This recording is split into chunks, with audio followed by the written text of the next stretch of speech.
paminta guys at wala nang paninda. Kailangan tayo makapagtinda at para kumita man lang. Tumbas manipis basta nasa malinis na paraan guys.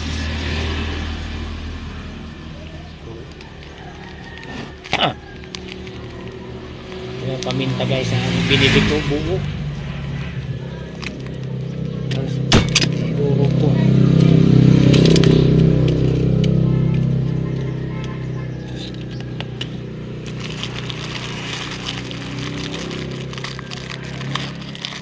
Idurog ko yan guys para ma-retail ko. Yan lang ano guys, para-paraan lang talaga.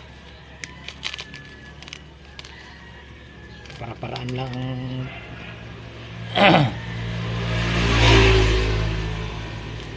paano kumita ng pera.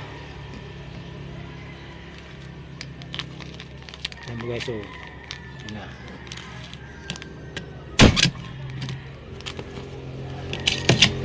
malaki ang tubo dito guys.